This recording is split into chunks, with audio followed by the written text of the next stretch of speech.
سن 57 میں شکست ہوئی.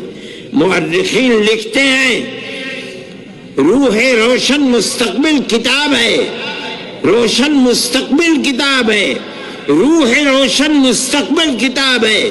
ان کتابوں کو آج بھی پرانی لائبریریوں کے اندر دیکھا جا سکتا ہے. سن 1857 کے اندر دلی میں صرف علماء 33,000 علماء کو شہید کیا گیا ہے. یہ آپ کی تاریخ ہے، دنیا جانتی بھی نہیں ہے.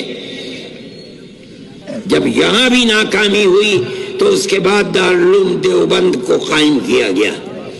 اور وہ بھی عجیب چیز ہے کہ جب عام معافی کا اعلان ہوا تو علماء نے یہ دیکھا کہ وہ لوگ جن کی گھٹی کے اندر انگریز کی دشمنی تھی اور وہ 1857 کے اندر شہید کر دیے گئے، انہی کی یتیم اولاد سڑکوں کے اوپر بھیک مانگ رہی ہے. مرنے والا مر گیا، بیوہ ماں اپنے ناموس کی حفاظت کرتے ہوئے گھر کے اندر بیٹھی ہوئی ہے اور اولاد کے پاس کھانے کو نہیں ہے، وہ بھیک مانگ رہے ہیں. چرچ کے لوگ ان کا ہاتھ پکڑ رہے ہیں اور ماں سے کہتے ہیں یہ بچہ ہمیں دو، ہم اس بچے کو مفت پہنائیں گے، مفت کھلائیں گے، مفت پڑھائیں گے اور اس کے بعد اس کو علم دے کر گورنمنٹ کی ملازمت دلائیں گے. یہ اپنے پیٹ کو بھی پالے گا، تمہارے پیٹ کو بھی پالے گا. یہ ان کے لیے ایک بہت بڑی چیز تھی کہ جس کا باپ انگریز کی دشمنی کے ملک کی آزادی کے لیے اپنی جان قربان کر دیتا، آج انگریز اسی کے اولاد کو پکڑ کر اپنا وفادار بنا رہی ہے. یہ لوگ فقیر تھے، درویش تھے، ان کے پاس کچھ نہیں تھا.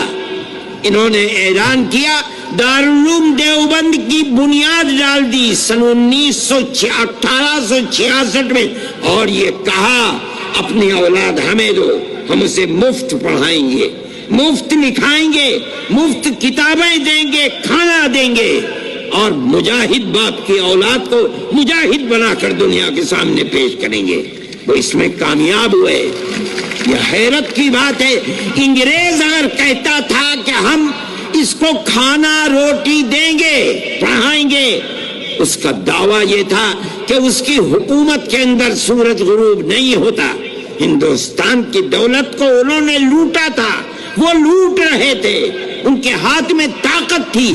یہ تو درویش لوگ تھے، ان کے پاس صبح کا کھانا ہے تو شام کا نہیں، شام کا ہے تو صبح کا نہیں. ان کے اندر کہاں سے یہ طاقت پیدا ہو گئی؟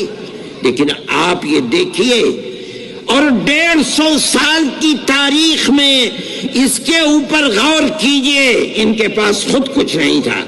انہوں نے مسلمان قوم کو تیار کیا اور کہا کہ ان مدرسوں کی حفاظت کرو، مجاہدین کے ان بچوں کے لیے چندہ جمع کرو، مجاہد کی اولاد کو ملک کے آزادی کے لیے جہاد کرنے والا بناؤ. لوگوں نے اپنے دل نکال کر دے دیے اور 150 سال کی تاریخ میں آج تک دنیا میں یہ قوم کہیں بھی بس رہی ہے، ان مدرسوں کو چلا رہی ہے. یہ ان کی کرامت ہے. انہوں نے قوم کو یہ پیغام دیا کہ اگر اس مدرسے کی حفاظت کی تو تمہاری آنے والی نسلوں کے دین و ایمان کی حفاظت ہوگی. اگر یہ ختم ہو گئے، ان کے دروازے بند ہو گئے تو تمہاری آنے والی نسلوں کے دین و ایمان کی بھی کوئی گارنٹی نہیں ہے. میں یہ بات کہتا ہوں کہ ملک کا وہ سیکولر دستور جس کے اندر اقلیت اور اکثریت نہیں بلکہ اس ملک کی حفاظت چھپی ہوئی ہے، ضامن ہے، وہ دستور ہے جس دستور کو جمعیت علماء ہند نے بنوایا ہے. جمعیت علماء ہند نے کہا کہ ہماری 150 سال کی قربانیاں ہیں، ہم آپ سے وعدہ لیتے چلے ہیں، آپ کی تجاویز ہمارے پاس ہیں. آپ نے یہ کہا ہے، ہم سے وعدہ کیا ہے کہ ملک آزاد ہوگا تو ملک کا دستور سیکولر دستور ہوگا. وہ تجاویز موجود ہیں کہ مسلمانوں کی مسجدیں محفوظ رہیں گی، قبرستان محفوظ رہیں گے، مسلمانوں کے تہذیب و تمدن محفوظ ایک لسٹ ہے، میں تو یاد نہیں رہا ہے، میں وہ لے کر کے آتا، میرے تو بیگ میں رکھی ہوئی ہیں۔ آپ نے ہم سے وعدے کیے ہیں، ان وعدوں کو پورا کیجئے۔ اگر ملک کی تقسیم کے اوپر دستخط کیے ہیں، آپ مجرم ہیں، آپ نے دستخط کیے، ہم نے دستخط نہیں کیے۔ ہماری ٹوپیاں اچھالی گئی، ہماری پگڑیوں کو زمین سے روندا گیا، ہم کبھی پیچھے نہیں ہٹے۔ جمعیت علماء کا وزن تھا، یہ 150 سالہ تاریخ تھی، وہ لوگ تاریخ کے جاننے والے تھے، وہ سمجھتے تھے کیا بات ہے۔ جمعیت علماء کے سامنے انہوں نے گھٹنے ٹیکے اور ملک کو سیکولر دستور ملا۔ یہ سیکولر دستور اس ملک کی اقلیت اور اکثریت کے لیے خدا کی بہت بڑی نعمت ہے، اس پورے ملک کے لیے خدا کی نعمت ہے۔